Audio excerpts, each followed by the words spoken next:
प्यारे साथियों, तो कैसे हैं आप? आशा करता हूँ स्वस्थ होंगे, मस्त होंगे और अपनी तैयारी में व्यस्त होंगे।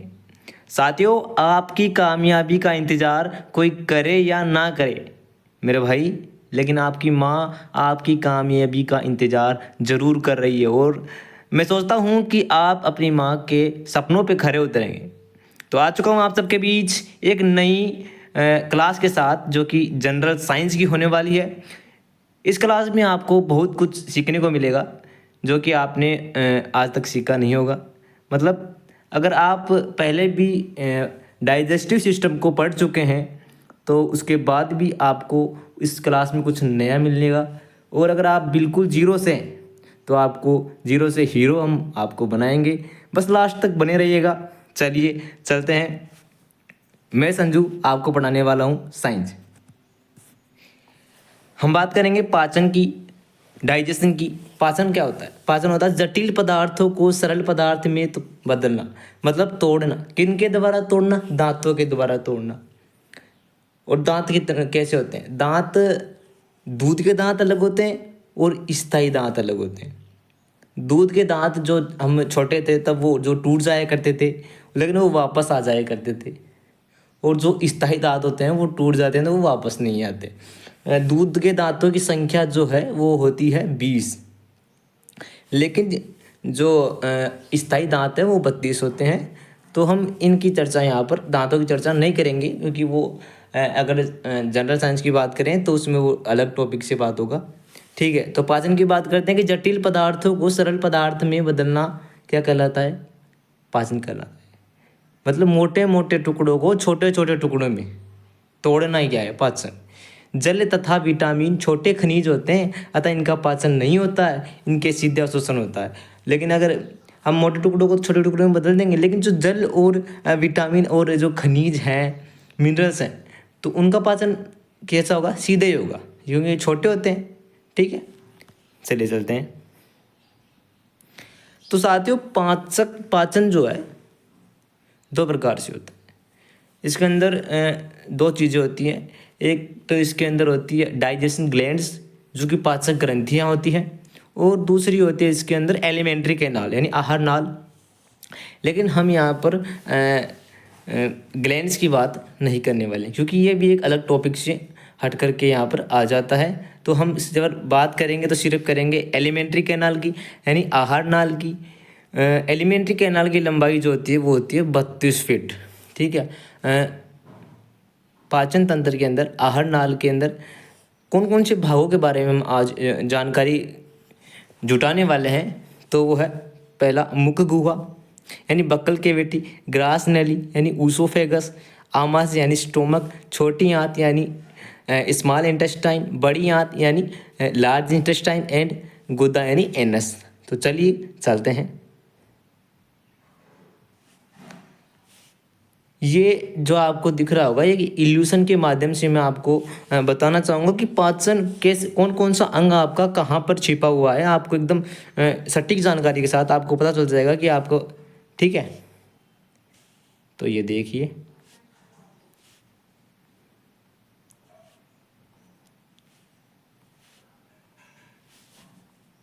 यह आपकी बड़े हाथ का भाग कॉलन आ जाता है यहाँ के ऊपर। ये आपका इलियम जो कि यहाँ पर दिख रहा है होगा आपको, छोटी हाथ का भाग। ठीक है, ये डुडेनियम, ये स्टोमक आपका आमाशय है। समझ पा रहे होंगे आप। ये आपकी ऊसोफेगस, आपकी ग्रास नली जो है ये है। ठीक है, ये आपका माउथ आ चुका है यहाँ पर। क्या आपका माउथ है? देखिए, ये आपकी लीवर है। लीवर कैसी होती है? लीवर ऐसी होती है।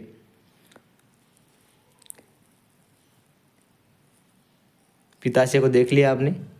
यह आपकी पैंक्रियाज ग्लैंड जो कि अग्नाशय ग्रंथि है। ये देखिए, आपका डाइजेशन अंदर से ऐसा होता है। बहुत ही शानदार तरीके से आपको इल्यूशन के माध्यम से मैं पढ़ाने वाला हूँ, ऐसे नहीं आपको कि समझ में नहीं आएगा। एक बार आपको ये दोबारा दिखा देता हूँ मैं।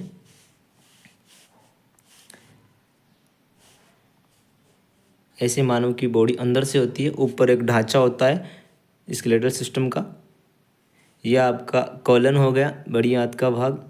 उसके बाद में आपकी इलियम आएगी जो कि छोटे हाथ का भाग है। ये देखिए इलियम आ गई, यूं आकार की दिख रही है आपको। यह आपकी ड्यूडेनियम हो गई, छोटे हाथ का भाग। बहुत ही शानदार तरीके से आप देख सकते हैं। यह आपका स्टोमक। इसे आपको कोई फ़ायदा हो ना हो, लेकिन आपको जानकारी हो जाएगी आपके अंग कैसे कहाँ पर हैं। ये आपका माउथ है। अब लीवर के ऊपर चलते हैं। देखिए ये सीधी आपकी लीवर है, यहाँ पर ये लीवर होती है।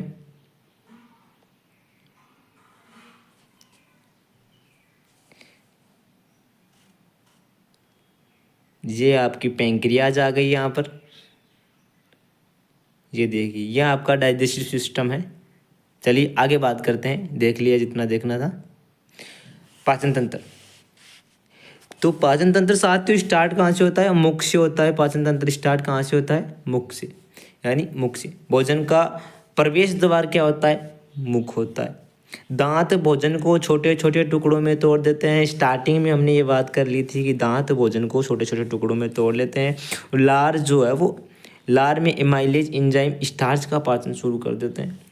यहाँ आपकी ये जो मुख है, यहाँ से स्टार्ट होता है पाचन। मुख के अंदर होती है बक्कल कैविटी यानी मुख गुहा, जहाँ के अंदर एमाइलेज एंजाइम स्टार्च का पाचन होता है। यहाँ अंदर आपके लार मिला दी जाती है। लार क्या होती है? लार क्या करती है? लार भोजन को लसलसा बना देती है। कैसा बना देती है? लसलसा बनाती है। और भोजन जो है, लसलसा बनाने का मतलब भोजन को आगे जाने में कठिनाई ना हो। क्या ना हो? कठिनाई ना हो, या दो आसानी से आगे जा पाए लसलसा होने के कारण। और उसके बाद आगे भोजन को ट्रांसफ़र कर दिया जाता है। यहाँ आपकी क्या है? ग्रासनाल है। ये क्या है? ग्रासनाल है। फूड पाइप या इसको बोलते हैं ऊसोफेगस।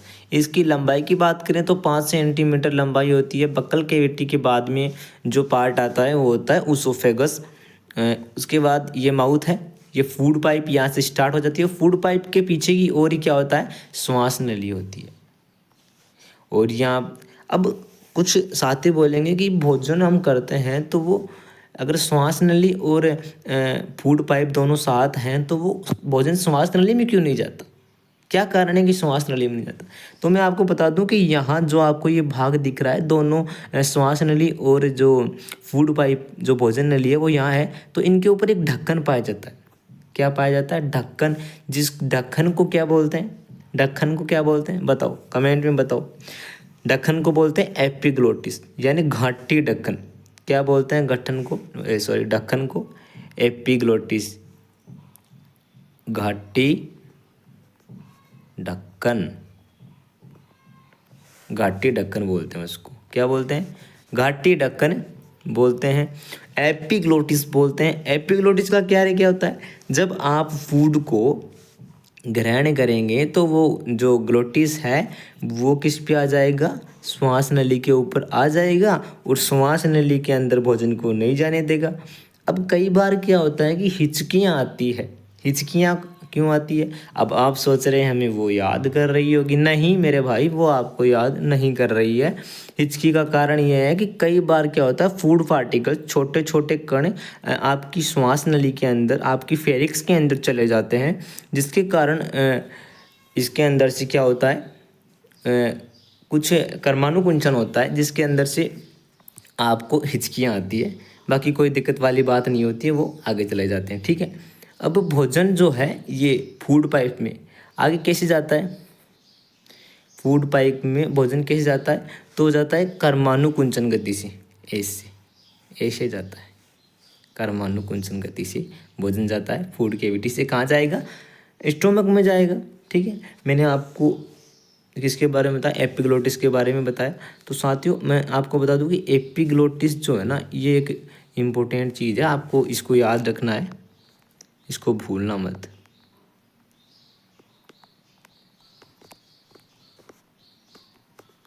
एपिग्लोटिस को भूलना मत, क्योंकि ये एक अच्छी चीज़ है और इसका क्वेश्चन आपको पूछा ही जाता है कि घाटी ढक्कन का कार्य क्या है, घाटी ढक्कन क्यों होता है।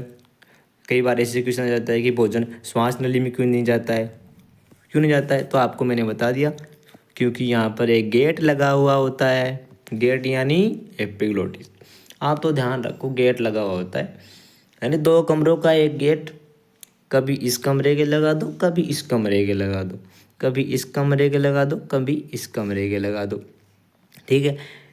मतलब हर बार हर कार्य के अनुसार लगता है। जब आप भोजन ग्रहण करते हैं तो वो घाटी ढक्कन यानी एपिग्लोटिस श्वास नली पे लग जाता है। जब आप श्वास नली जब आप श्वास ग्रहण करते हैं, श्वसन क्रिया करते हैं, तो वो किसके ऊपर होता है, आपके ओसोफेगस के ऊपर होता है, फूड पाइप के ऊपर होता है। आशा कर रहा हूँ कि आप समझ पा रहे होंगे।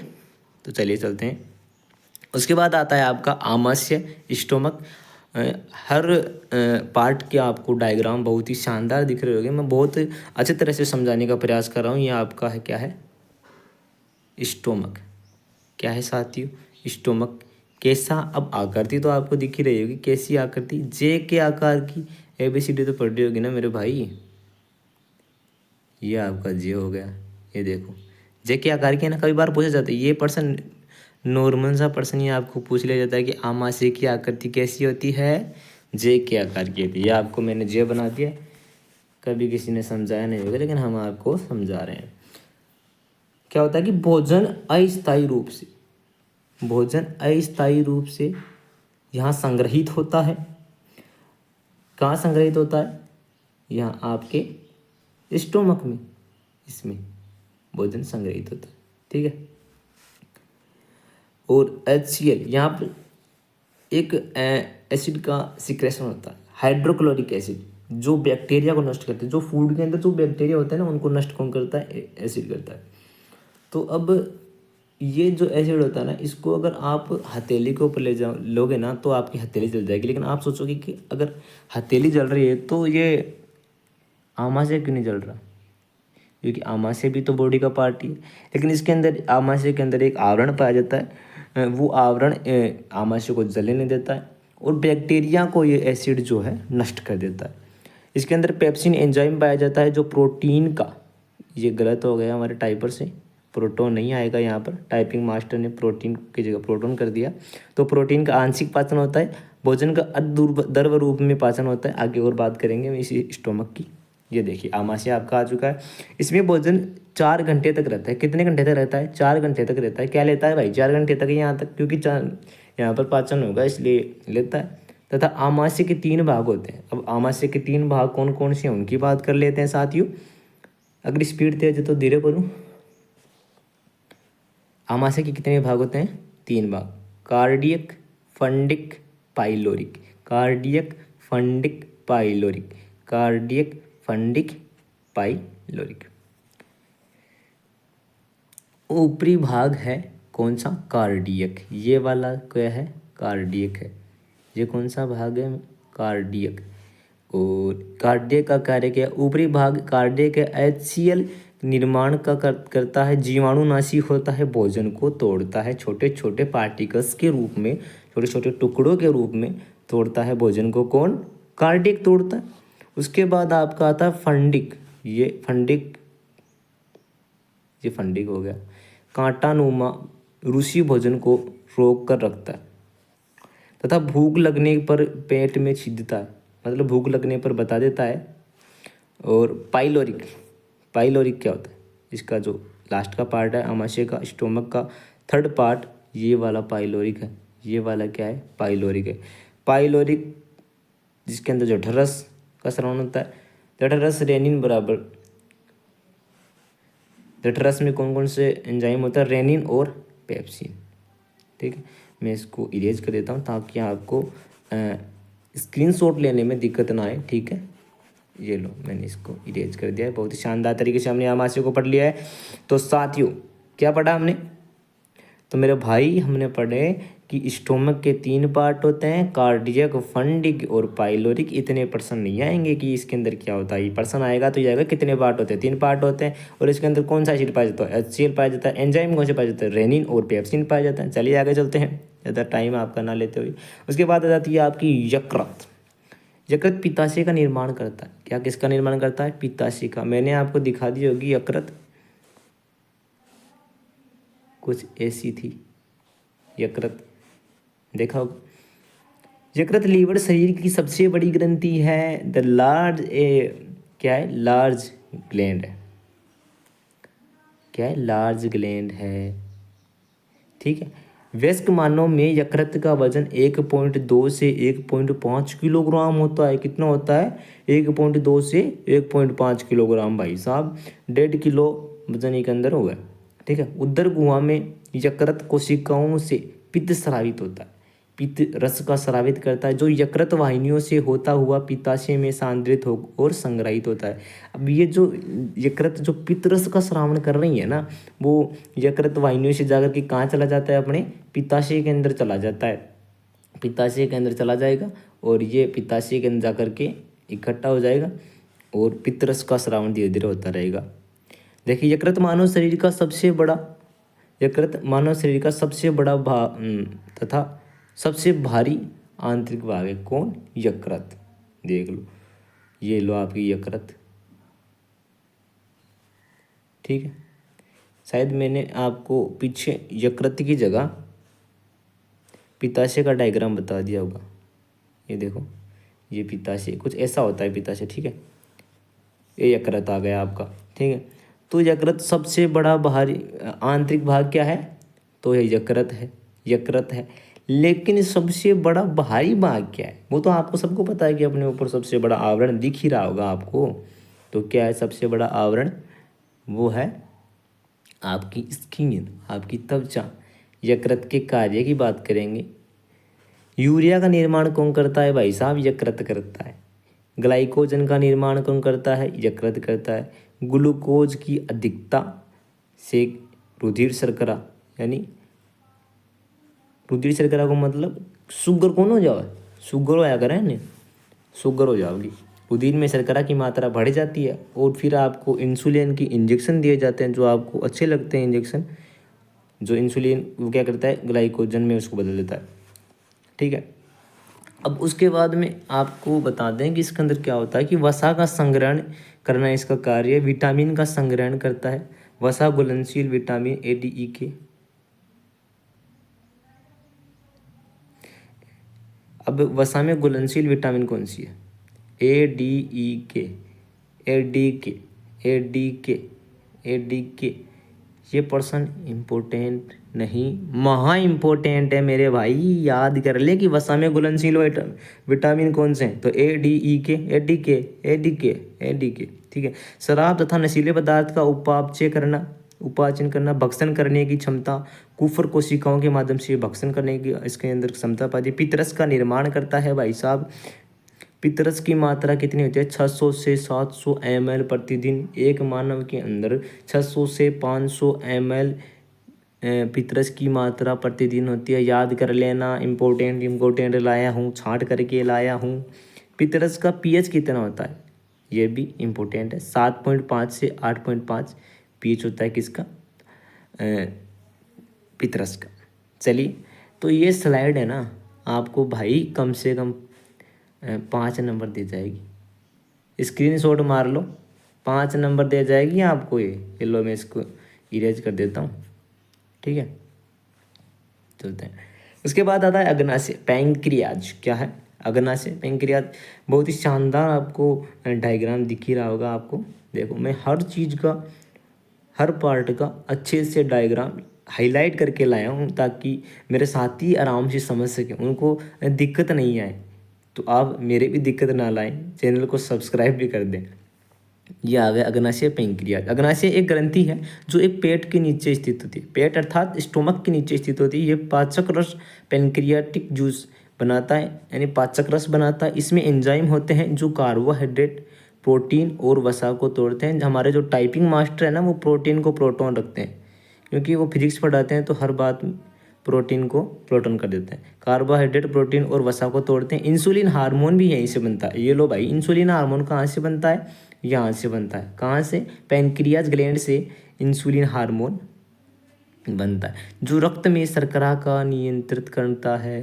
रक्त में शर्करा का नियंत्रण कौन करता है? कौन करता है? इंसुलिन।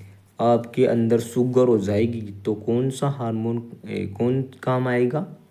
इंसुलिन। पेनक्रियास ग्लैंड काम में आएगी। अग्नाशय ग्रंथि काम आएगी। ये ग्रंथि भी है ये एक ग्रंथि भी है और ये एक ऑर्गन भी है, ये एक ग्रंथि भी है और ये एक ऑर्गन भी है। ठीक है, ग्रंथि भी है और ऑर्गन यानी अंग भी है। ठीक है,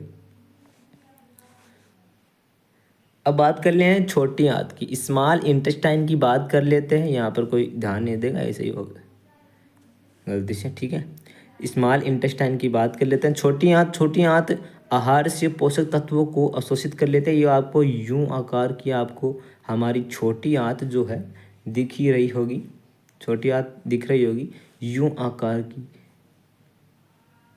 चले आपको अभी यहीं पर एक क्वेश्चन पूछ लेते हैं कि जय आकार की संरचना किसकी होती है? जय आकार की संरचना किसकी होती है? अभी बता दो भाई। जय आकार की संरचना होती है आमाशय, स्टोमक की संरचना होती है जय आकार की। कई एंजाइमों का स्रावन करती है कौन? Small intestine. आगे हम बात करेंगे स्मॉल इंटेस्टाइन की जानकारी। ठीक है, ये आपकी स्मॉल इंटेस्टाइन छोटी आंत। पाचन, पूर्ण पाचन किसके अंदर होता है? छोटी आंत के अंदर होता है। पाचन प्लस अवशोषण छोटी आंत के मुख्य 3 भाग होते हैं। पाचन और अवशोषण करेगी और छोटी आंत के 3 भाग होते हैं। कौन सा? ग्रहणी, जेजुनम यानी डेड्यूनम, इलियम। ग्रहणी में क्या होता है? ग्रहणी सिक्रेटिन प्लस कोलिस्टोकाइनिन हार्मोन निकलता है। ग्रहणी से सिक्रेटिन निकलता है, कोलिस्टोकाइनिन हार्मोन निकलता है। इससे एंजाइम नहीं निकलता, केवल इसके अंदर हार्मोन निकलता है, एंजाइम नहीं निकलता। उसके बाद हम बात करेंगे डेड्यूनम यानी जेजुनम की। यह भोजन को इलियम तक पहुंचने में मदद करता है। यहाँ पर एलियन नहीं है तो आप ज़्यादा डरे भी नहीं, ये एलियम नहीं है भाई, ये केवल है हमारा इलियम जो कि थर्ड पार्ट है। इलियम तक पहुंचाने में मदद कौन करता है? जेजुनम। इलियम क्या करता है? पाचन प्लस अवशोषण। पाचन प्लस अवशोषण, इसमें 5 तरह के एंजाइम निकलते हैं। लो भाई साहब, 5 तरह के एंजाइम। मुख्य एंजाइम इरेप्सिन यानी पेप्सिन, पेप्टोइड को अमीनो एसिड में बदलता है। मुख्य एंजाइम जो होता है इरेप्सिन पेप्टोइड को अमीनो एसिड में बदलता है। ठीक है, चलिए आगे बात करते हैं। तो ये आ गई आपकी छोटी आंत के बारे में जानकारी। इसके अंदर ट्रिप्सिन आ गया, एमाइलेज आ गया और लाइपेज आ गया। ट्रिप्सिन का क्या कार्य है? ट्रिप्सिन प्रोटीन को पेप्टाइड में बदल देता है, पेप्टाइड प्लस अमीनो अम्ल, एमिनो एसिड। ठीक है, और स्टार्च का क्या कार्य? सॉरी, एमाइलेज का क्या कार्य है? जो क्या करता है? कार्बोहाइड्रेट अर्थात स्टार्च को माल्टोज में 100% रूपांतरण कर देता है। उसका 100% उसको किस में बना देता है? स्टार्च को माल्टोज में बदल देता है। कौन बना देता है? एमाइलेज बदल देता है। और लाइपेज क्या करता है? लाइपेज करता है लिपिड को वसीय अम्ल प्लस ग्लिसरॉल में, यानी वसीय अम्ल में 100% रूपांतरण और ग्लिसरॉल के अंदर ये बदल देता है। कौन? लाइपेज। 3 आपको एंजाइम आपको देखने को मिलेंगे, ट्रिप्सिन, एमाइलेज, लाइपेज। तीनों के कार्य मैंने आपको समझा दिए। इसको इरेज कर देता हूँ ताकि आपको लिखने में दिक्कत नहीं आए। भोजन का पूर्ण पाचन छोटी आंत के अंदर होता है भाई साहब। अगर पूर्ण पाचन की बात करी जाए, प्रश्न आ जाए कि भाई साहब की पूर्ण पाचन भोजन का किस ऑर्गन में होता है, किस अंग में होता है, तो वो होता है छोटी आंत के अंदर। अवशोषण के बाद हमें निम्न पदार्थ प्राप्त होते हैं। अब अवशोषण हो गया तो पदार्थ कौन कौन से प्राप्त होंगे? तो देख लो, अमीनो अम्ल प्लस वसीय अम्ल plus glucose, glycerol plus fructose plus galactose, ये रुधिर में स्थानांतरित हो जाते हैं। रुधिर के माध्यम से सेल्स तक पहुंचा दे जाते हैं। अवशोषण के बाद बचा हुआ बाकी भोजन बड़ी आंत में स्थानांतरित किया जाता है। अब छोटी आंत से हम कहाँ जाएंगे? बड़ी आंत में, लार्ज इंटेस्टाइन में। मैं आपको बता दूं कि आप लास्ट तक बने रहिए। मैं आपके लिए 26 क्वेश्चन ऐसे लेके आया हूँ जो हर एग्ज़ाम के लिए इम्पोर्टेंट है। खासकर रेलवे के लिए वो 26 के 26 पूरे इम्पोर्टेंट है। ठीक है, बड़ी आंत की बात करेंगे, लार्ज इंटेस्टाइन की बात करेंगे। बड़ी आंत अपशिष्ट पदार्थ को संग्रहित करती है। यहाँ से पानी और खनिज लवण का अवशोषण होता है। यहाँ रहने वाले जीवाणु कुछ विटामिन जैसे के और बी कॉम्प्लेक्स बनाते हैं। विटामिन और के और बी बनाते हैं, इनका कॉम्प्लेक्स बनाते हैं। मल का निर्माण यहीं होता है। मल का निर्माण कहीं होता है? बड़ी आंत के अंदर होता है। यहाँ आपको बड़ी आंत दिख रही होगी। ठीक है, बड़ी आंत के कार्य के बारे में हम बात कर लेते हैं। ये आपकी आ गई बड़ी आंत। बड़ी आंत की लंबाई की बात की जाए तो 1 से 1.25 मीटर याद रखने वाली बात है। बड़ी आंत के व्यास की बात की जाए तो बड़ी आंत का व्यास कितना होता है? 3 इंच। मैं आपको बता दूं कि बड़ी आंत जो है ना वो लंबाई के अंदर छोटी आंत से छोटी होती है। फिर इसको बड़ी आंत क्यों बोलते हैं? क्योंकि बड़ी आंत का व्यास जो है वो ज़्यादा होता है, यानी 3 इंच होता है, इसलिए इसको बड़ी आंत बोलते हैं। बड़ी आंत के 3 भाग होते हैं जो आपको दिख रहे होंगे, केकम, कोलन और रेक्टम। इसके अंदर पहले भाग के अंदर एक जीवाणु पाया जाता है और इस जीवाणु में, रुकिए एक बार, इस जीवाणु में पचे हुए भोजन को मल में बदलता है। ये जीवाणु क्या करता है? पचे हुए भोजन को मल में बदल देता है। पचे हुए भोजन को क्या करता है? मल में बदल देता है और बदले में हमारे शरीर को विटामिन के और B12 देता है। सहजीवी संबंध, सहजीवी संबंध आता है ना, जो कुछ देख लेता भी है और देता है, उसको बोलते हैं सहजीवी संबंध। क्या कर रहा है? ये जीवाणु पचे हुए भोजन को मल में बदल रहा है और दूसरा इसका कार्य क्या है कि ये हमें क्या कर रहा है? विटामिन के और B12 भी दे रहा है। कोलन भाग जो है यह मल से पानी का अवशोषण करता है। रेक्टम क्या करता है? उत्सर्जित मल का संग्रहण करके यह एनएस यानी गुद्दा से जुड़ा हुआ होता है। और फिर हम आगे बात करेंगे गुद्दा की। यह आ गई गुद्दा।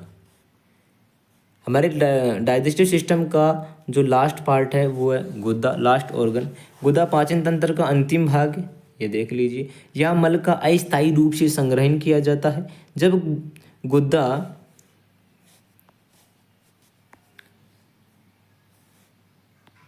गुद्दा की दीवार फैलती है तो मल त्याग की इच्छा होती है।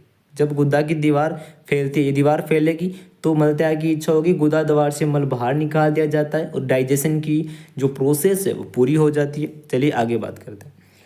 आपके लिए बहुत ही शानदार इंपॉर्टेंट क्वेश्चन लेकर आए हूँ भाई, इसको छोड़ना मत। चाहे पीछे की क्लास वो आप भूल जाना मेरे भाई, लेकिन मैं जो 26 क्वेश्चन लेके आया हूँ ना इसको मत भूलना, क्योंकि ये इम्पोर्टेंट नहीं, महा इम्पोर्टेंट है मेरी जान। ठीक है, ये बात करेंगे कि मानव पाचन तंत्र की कुल लंबाई 9 मीटर होती है। स्टार्टिंग में आपको मैंने एक चीज़ बताई थी, देख लो।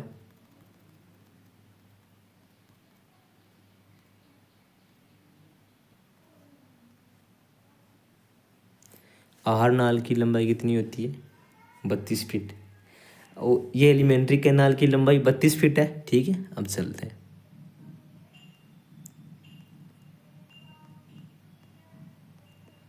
लेकिन पूरे डाइजेस्टिव सिस्टम की लंबाई कितनी होती है? 9 मीटर।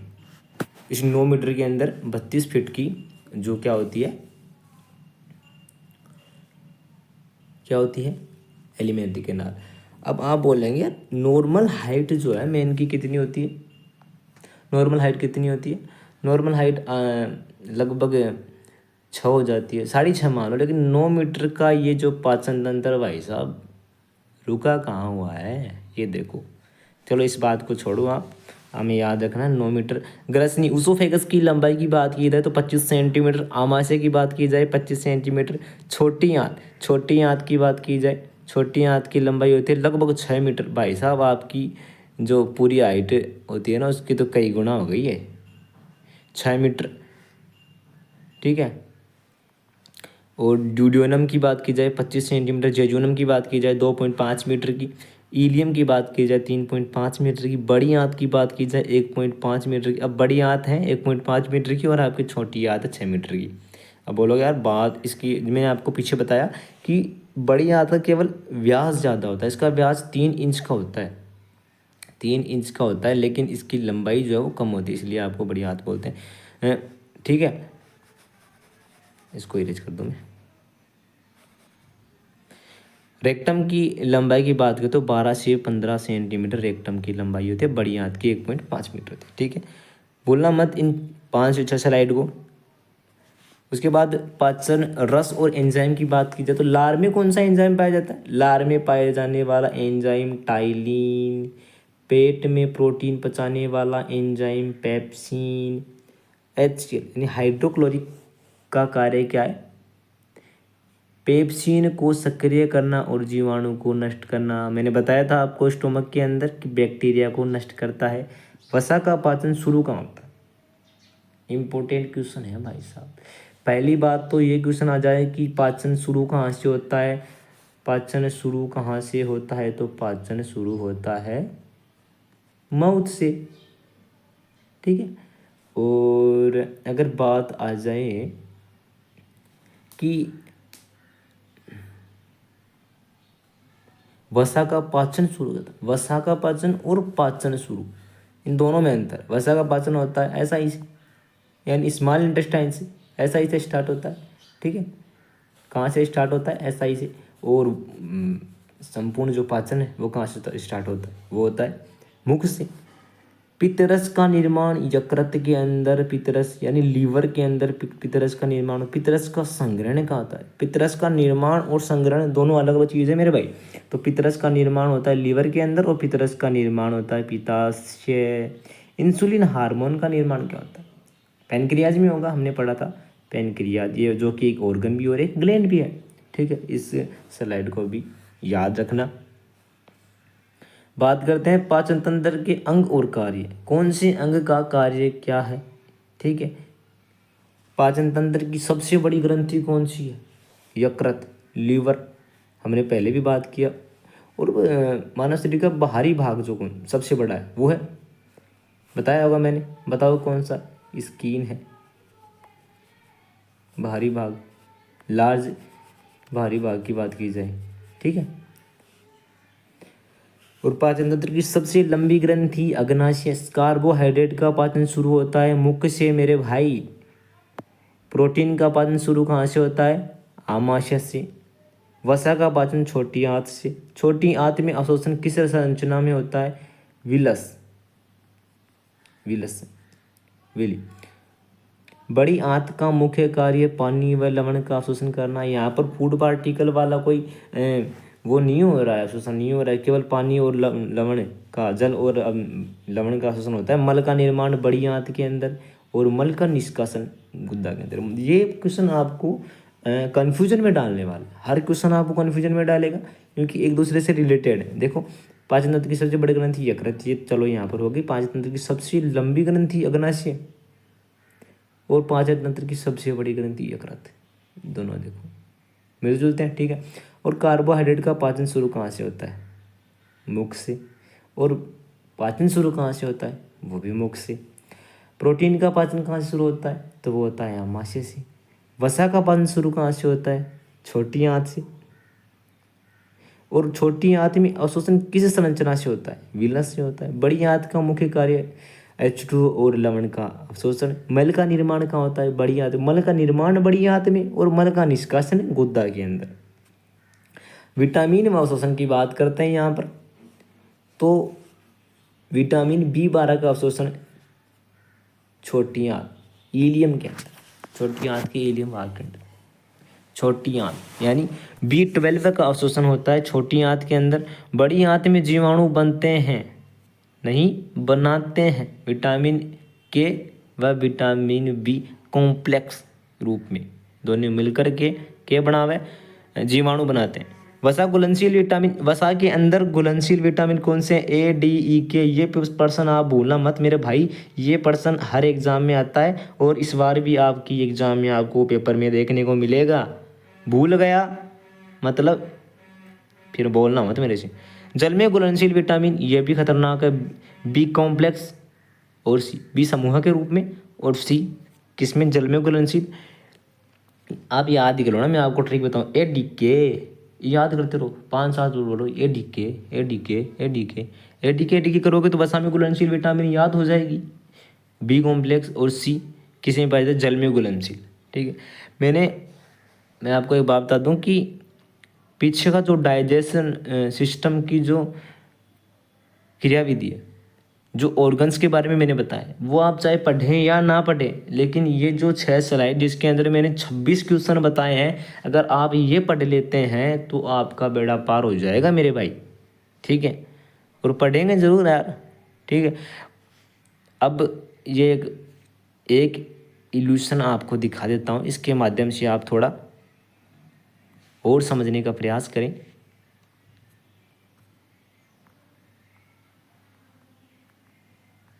ये देखो, सबसे पहले माउथ से भोजन उसोफेगस में आ गया, उसोफेगस से स्टोमक में आ गया, स्टोमक में आ गया ना, ये देखो स्टोमक में ऐसे जा रहा है।